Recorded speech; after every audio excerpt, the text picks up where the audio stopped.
ত্রিমুখী লড়াইয়ে ঢাকা ৯ আসনে জমে উঠেছে নির্বাচনী আমেজ।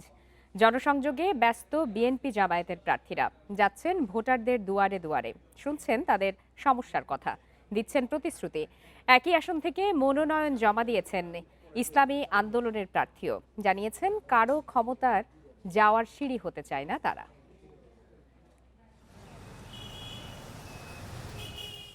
রাজধানীর খিলগাঁও, সবুজবাগ ও মুগদা এলাকা নিয়ে সংসদীয় আসন ঢাকা ৯। প্রায় ৪.৫ লাখ ভোটারের এই আসনে জমজমাট লড়াইয়ের আভাস। পরপর ৩বার ভোট দিতে না পারা ভোটারদের মনোভাব বুঝতেও বেশ বেগ পেতে হচ্ছে প্রার্থীদের। ঢাকা ৯ বিএনপির প্রার্থী হাবিবুর রশিদ হাবিব যাচ্ছেন ভোটারদের দুয়ারে দুয়ারে, শুনছেন সমস্যা ও সম্ভাবনার কথা, প্রতিশ্রুতি দিচ্ছেন সমাধানেরও। স্বৈরাচার বিরোধী আন্দোলনে, মানুষের ভোটাধিকার আন্দোলনে যেহেতু রাজপথে ছিলাম, তাই মানুষ বিশ্বাস করে যে আমি দেশের প্রয়োজনে, মানুষ এলাকার প্রয়োজনে কখনো আমি পিছপা হব না, এবং সাহসের জায়গাটায় আমরা গতিতে কর্মকাণ্ডের মধ্যে সেই জায়গাটা উঠতে পেরেছি। সুতরাং মানুষ মনে করে সুখে দুঃখে সকল সময়ে আমরা তাদের পাশে থাকব। এখানে বিএনপির মূল প্রতিদ্বন্দ্বী জামায়াতের কবির আহমেদ বিজয়ী হলে এলাকায় মাদক, সন্ত্রাস ও চাঁদাবাজি বন্ধে ভূমিকা রাখার ঘোষণা তার।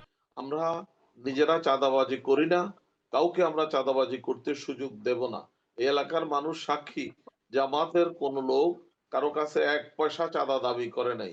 সেজন্য জামাত ইসলামের প্রতি এই দেশের মানুষের তথা আমার ঢাকা ৯ আসনের লোকদের একটি আস্থা আছে।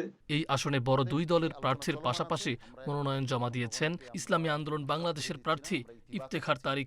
জামায়াত জোটে এখন পর্যন্ত আসন সমঝোতা না হওয়ায় প্রার্থিতা প্রত্যাহার করেননি তিনি। তার মতে কারো ক্ষমতায় যাওয়ার সিঁড়ি হবে না ইসলামী আন্দোলন, জনগণের ভোটে বিজয়ী হওয়ার প্রত্যাশা তার। ইসলামী আন্দোলন বাংলাদেশ তিল তিল করে আজকে এই পর্যায়ে এসে দাঁড়িয়েছে। আমরা কমিটেড, জাতির প্রতি কমিটেড।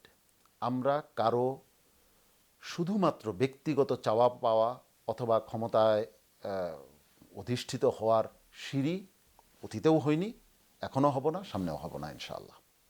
গণসংযোগে ব্যস্ত সময় পার করছেন ঢাকা ৯ আসনের বিএনপি, জামায়াত ও ইসলামী আন্দোলনের প্রার্থীরা। ত্রিমুখী লড়াইয়ে শেষ হাসিটা কার, তার অনেকটাই নির্ভর করছে তরুণ ভোটারদের ওপর। মাহফুজার রহমান মিলন, ইন্ডিপেন্ডেন্ট নিউজ, ঢাকা।